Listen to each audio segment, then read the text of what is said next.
The man said, "They have gone away, for I heard them say, 'Let us go to Dothan.'"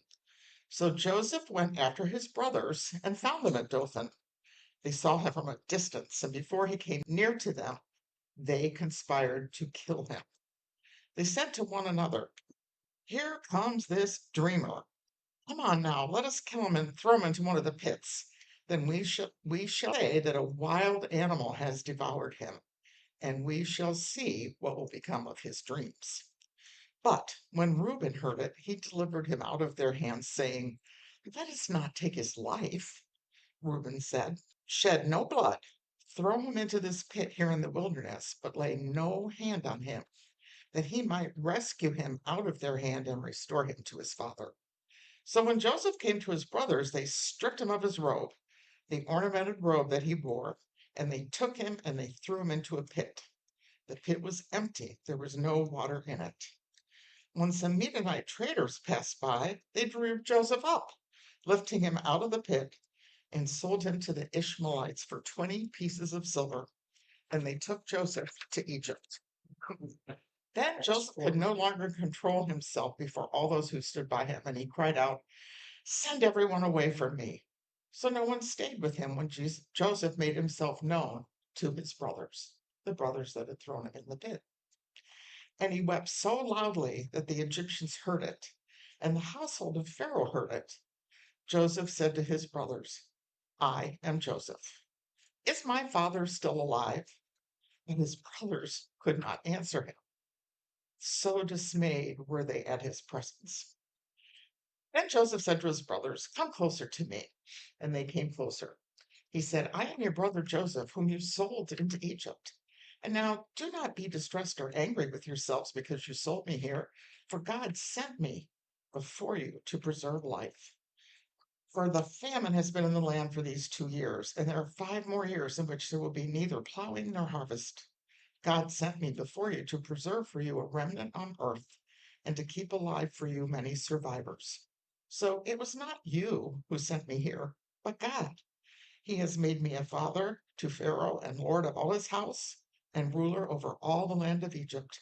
Hurry and go up to my father and say to him, 'Thus your son Joseph, God has made me lord of all Egypt. Come down to me, do not delay.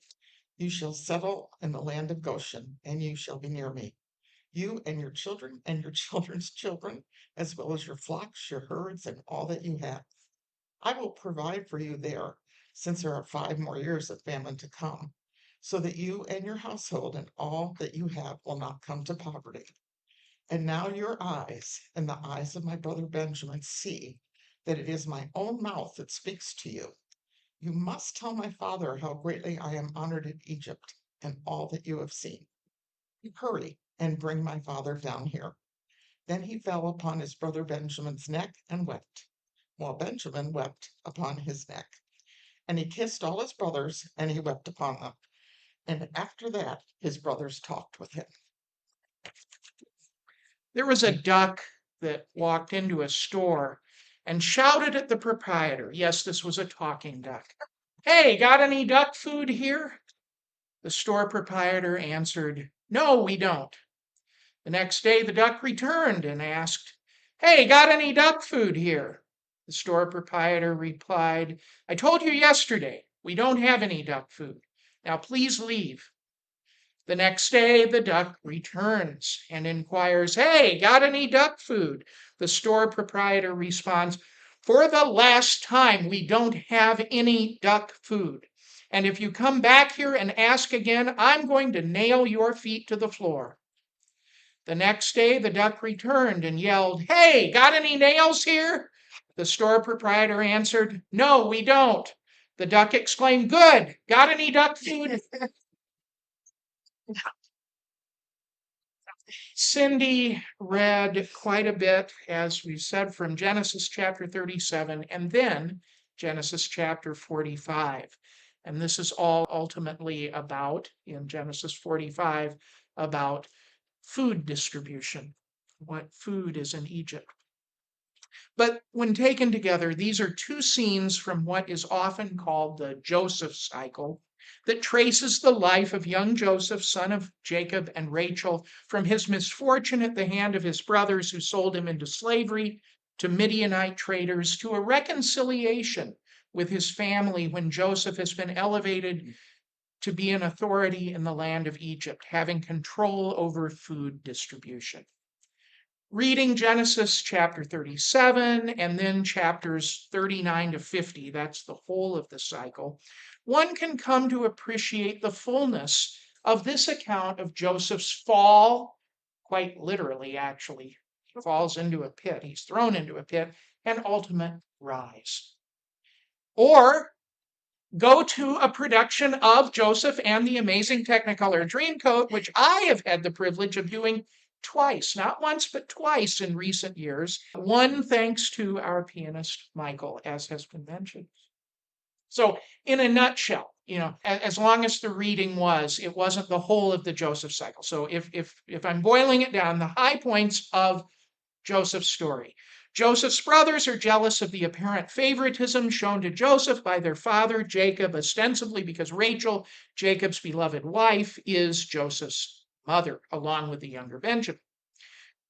Joseph did not help things along by making anyone with ears aware that in his dreams, his superiority to his brothers is made clear. Joseph could have perhaps benefited from a little bit more of a filter or a little more strategy there in what he shared with his brothers and how he shared it. Joseph is saved from the fate of death, which was the original plan, when brother Reuben, weren't you Reuben? I was. I thought so. When brother Reuben appeals to the brothers to throw him in a pit, stage an accident, staining Joseph's prized gift from his father, a multicolored robe, with goat's blood. They, in fact, sold him to a caravan of slave trading Midianites who take him to Egypt and sell him into servitude there. Joseph does reasonably well in the house of the captain of Pharaoh's guard, Potiphar, who puts Joseph in charge of all of his property and possessions. All goes well until Mrs. Potiphar takes a liking to him, and when he refuses her overtures, she lies and claims that he was pursuing her. Into prison he went. In prison, Joseph beneficially interprets the dreams of the cupbearer and baker of none other than Pharaoh. Joseph's dream interpreting ability is revealed to Pharaoh, and Pharaoh brought Joseph in to interpret 2 dreams of his own about 2 sets of 7 cows and then 2 sets of 7 ears of grain. The cupbearer referred Joseph to Pharaoh, and Joseph shared with Pharaoh that Pharaoh's dreams both represented 7 years of plenty, then followed by 7 years of famine. As a result, Pharaoh elevates Joseph to the position of overseeing the production and distribution of food so that food could be preserved and stored during the abundant years and be able to be used during the lean years. That's in a nutshell. Most readers of the Joseph cycle recognize that a major point of this long and winding narrative seems to be identifying God's providential hand in the midst of very unlikely and sometimes not very good circumstances. With every twist and turn, Joseph is able to, seemingly through that unseen hand of God, overcome and make his way beyond it, and even to achieve positive results and outcomes. Now, God's presence is not explicit. Like with Abraham, they're talking to each other.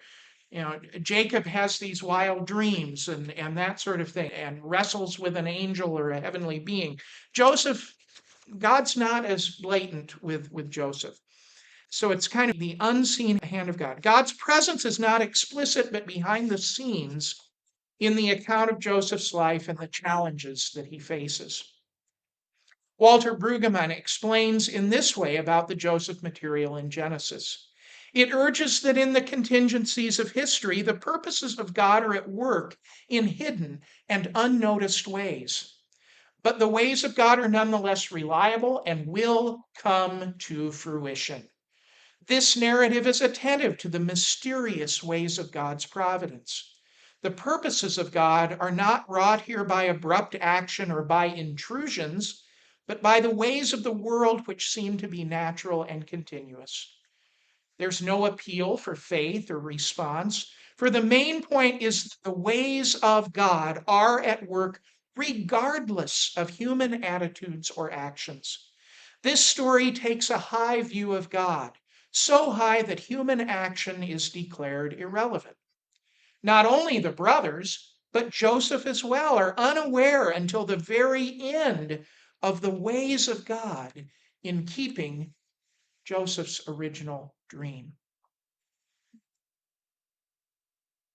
Perhaps we can look at our own lives and see in retrospect how God has worked in the background of our own stories, even in the midst of situations that were difficult or that seemed insurmountable.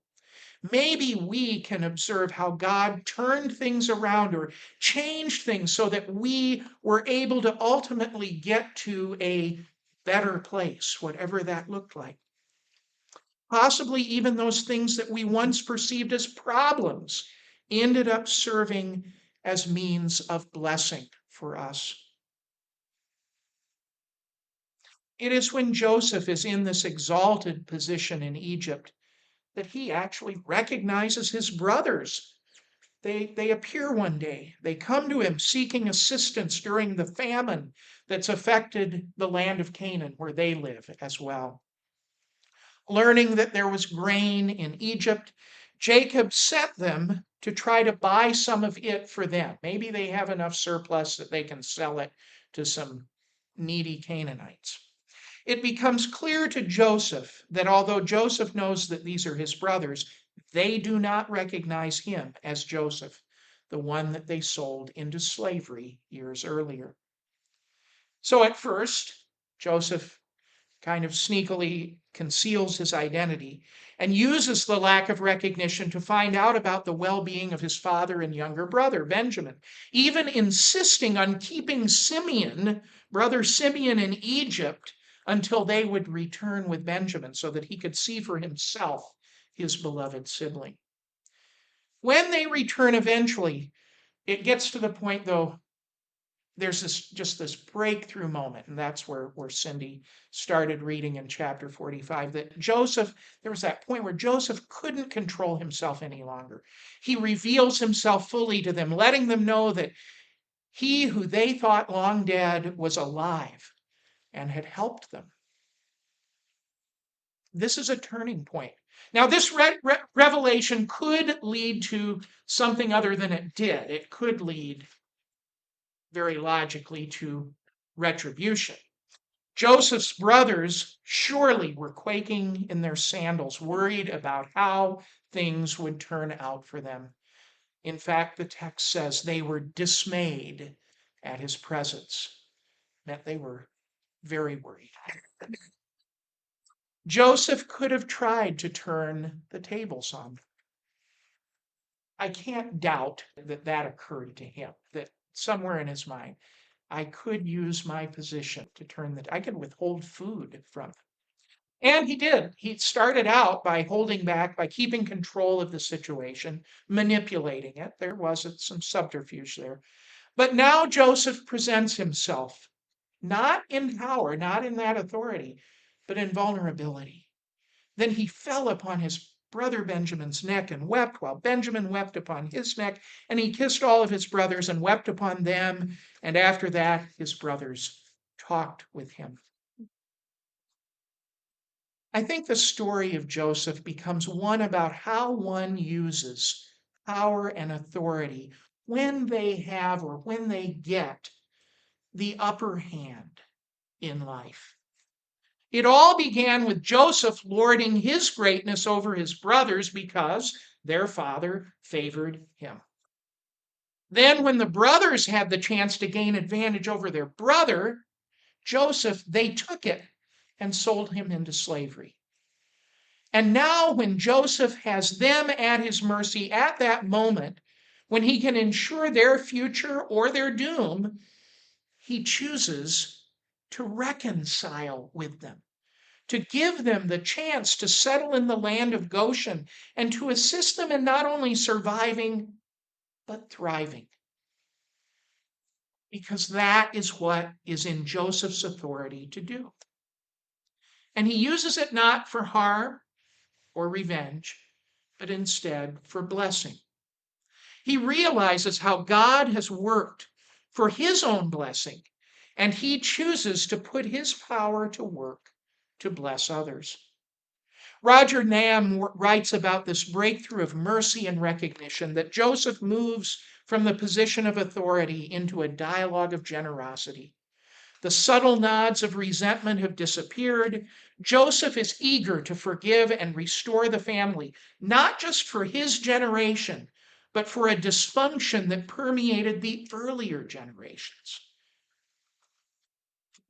Here at the close of Genesis, after all of those strange and strained relationships between parents and children, among siblings who seem to be at odds with one another, Cain with Abel, Jacob with Esau, Joseph with his brothers, we conclude here with this healing moment that brings so much full circle, not just Joseph's own life, but all of the generations that we've traced so far. Power and authority is not manipulated or seized or used for personal advantage as it has been in the past. Now, here, when Joseph has the upper hand, it is employed to grant a new start, new hope, new possibilities for human flourishing. At some point, as the Reverend Dr. Martin Luther King Jr. has pointed out, that person who has wronged us, who has harmed us, who has done us evil in some way, there will be some moment, maybe just in part, where that person will, in some way, be in our mercy. We will have, maybe just momentarily, but we will have some upper hand over them. We will have the opportunity to be charitable or to withhold, to show kindness or seek revenge, to forgive or to carry out retribution. We will hold their well-being, some measure of it, however large or small, in our grasp, and we will be able to choose how we proceed to use that advantage.